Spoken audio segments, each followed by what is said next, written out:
Pemirsa Direktorat Lalu Lintas Polda Metro Jaya akhirnya memperpanjang masa dispensasi perpanjangan SIM.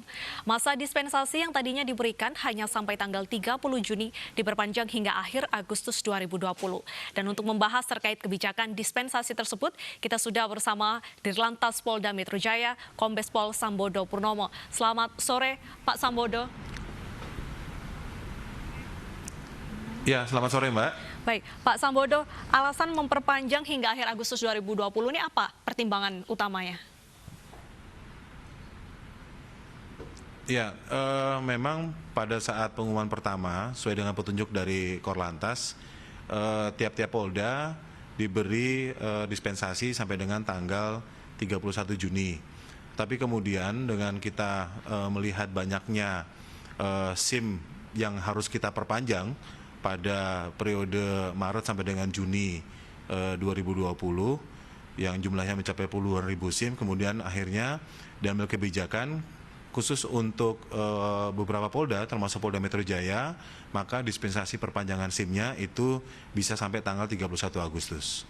Jadi tidak semua Polda, Mbak, sampai 31 Agustus. Ada yang sampai Juli, ada yang Agustus, dan ada juga yang hanya sampai bulan Juni seperti pada pengumuman tahap awal. Baik, hampir ribuan SIM yang akan diperpanjang ini apakah permintaan dan juga lonjakan dari perpanjangan ini sudah sebanding dengan petugas yang mungkin bertugas untuk melakukan perpanjangan SIM ini?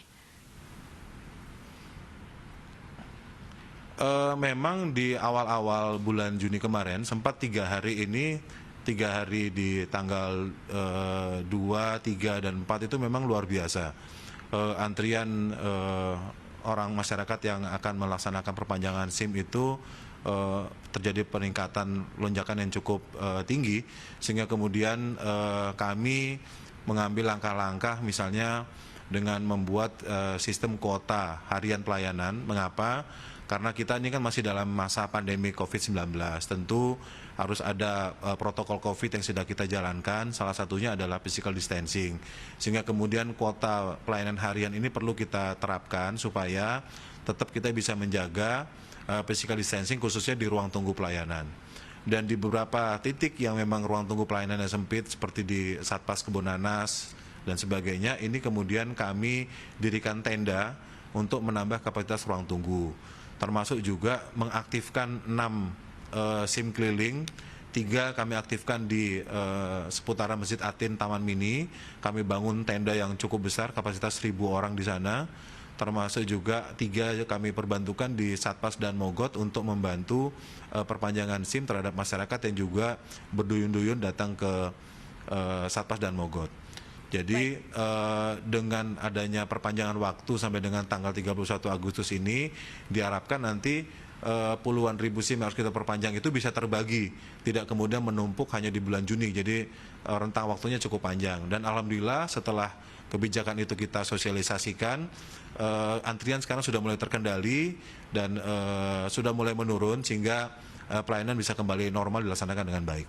Baik, selain SIM yang mendapatkan dispensasi akibat pandemi corona ini apa saja, Pak? Memang di tempat kami kan ada Satpas, ada Samsat. Samsat memang itu 3 instansi, ada Jasara Harja, ada Badan Bapenda, ada pendapatan daerah.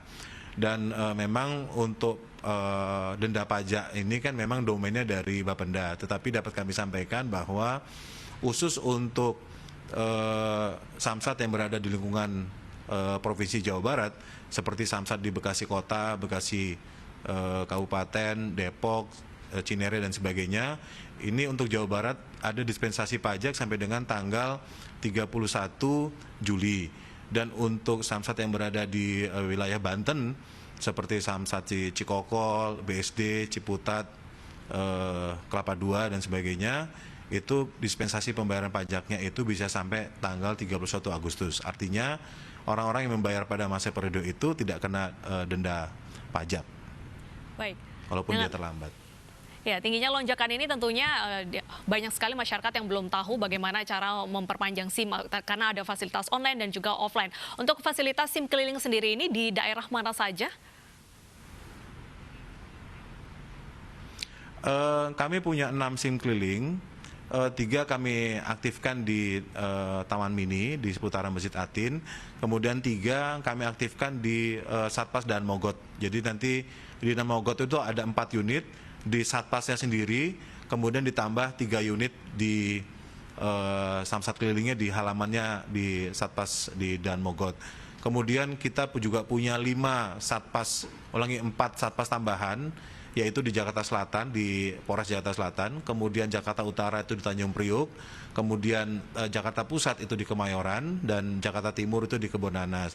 Dan kita juga berharap ketika nanti mal-mal di Jakarta dan Jabodetabek ini sudah mulai buka, maka kemudian Satpas di gerai-gerai SIM yang ada di mal-mal sudah mulai kita bisa buka. Itu ada 8 titik, sehingga ini juga bisa memecah antrian, termasuk ada belasan gerai samsat yang ada di mal-mal yang nanti juga akan bisa kita buka setelah nanti mal tersebut beroperasi kembali.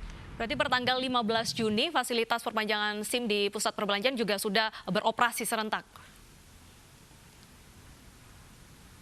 Ya, nanti kita lihat apakah malnya sudah buka atau belum. Tapi sebetulnya kami juga sudah membuat surat kepada Gubernur DKI. Misalnya walaupun mal-mal tersebut belum buka, kami bisa diberikan izin untuk pelayanan publik, khususnya di gerai SIM maupun gerai samsat yang ada di mal-mal tersebut. Oke, untuk pengajuan perpanjangan SIM melalui sistem online, apakah berbeda dengan datang langsung ke SIM keliling ataupun juga gerai di pusat perbelanjaan? Sebetulnya SIM online ini kan online untuk pendaftarannya, Mbak. Artinya dia bisa mendaftar secara online, dan sistem online ini artinya masyarakat bisa melakukan perpanjangan SIM di mana saja.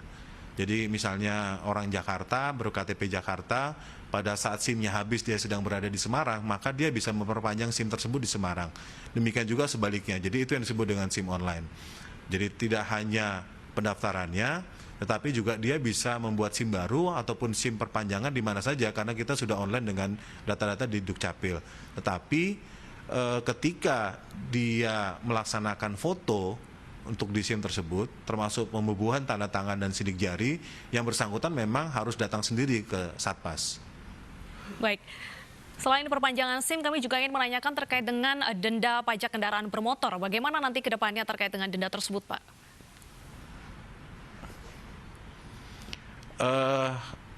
Kalau denda pajak kendaraan bermotor itu domainnya dari Bapenda ya, Pak. Jadi kami memang ada 3 institusi di Samsat, tetapi khusus untuk bagaimana denda, berapa besar jumlahnya dan sebagainya, ini nanti mungkin dari pihak iNews ini, pihak televisi nanti bisa menanyakan lebih lengkap kepada Bapenda DKI atau Bapenda Jabar atau Banten yang memang berkaitan dengan itu.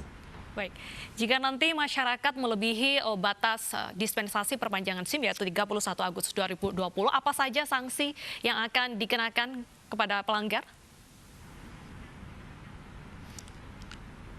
Tentu mereka pertama ketika mereka sudah melebihi batas waktu tersebut, maka dispensasi itu berakhir. Artinya ketika mereka memperpanjang SIM, mereka tidak bisa, mereka harus membuat SIM baru. Dan tentu saja ada prosedur yang berbeda antara memperpanjang SIM dengan membuat SIM baru. Kalau memperpanjang SIM maka tidak ada ujian, karena ini hanya perpanjangan dari sisi administrasi. Sedangkan untuk pembuatan SIM baru tentu ada ujian teori, ujian praktik dan sebagainya. Dari segi pembayaran terhadap NBP-nya juga berbeda, lebih mahal yang pembuatan SIM baru. Dan sanksinya sendiri tentu sekarang kami menjamin bahwa anggota kami tidak ada yang melaksanakan penindakan terhadap masyarakat yang SIM-nya habis. Tetapi mungkin nanti setelah tanggal 31 Agustus, apabila anggota kami menemukan ada pelanggaran lalu lintas di jalan, kemudian diperiksa ternyata SIM-nya mati, tentu itu juga menjadi sebuah pelanggaran lalu lintas, pelanggaran tambahan. Baik, Pak Sambodo, kami juga ingin menanyakan perihal dengan ganjil genap DKI Jakarta, tepatnya di masa PSBB transisi. Apakah ada sudah tanggal pasti peraturan ini akan kembali dihidupkan di ibu kota? Sementara ini belum. Memang sempat kemarin kami hasil koordinasi dengan Dinas Perhubungan DKI menyatakan bahwa pada waktu PSBB berakhir kemarin tanggal 4 dilanjutkan dengan PSBB masa transisi, kita sampaikan bahwa 7 hari kita evaluasi, nanti kita akan tetapkan apakah berlaku apa tidak.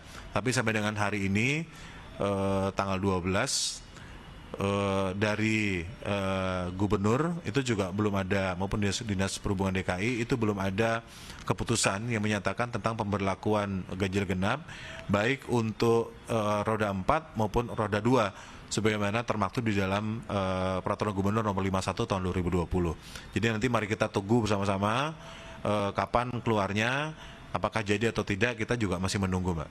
Baik, terima kasih Pak Sambodo. Tentunya ketika peraturan ganjil genap ini diberlakukan kembali perlu ada sosialisasi kepada masyarakat. Terima kasih atas waktunya bergabung di Special Report.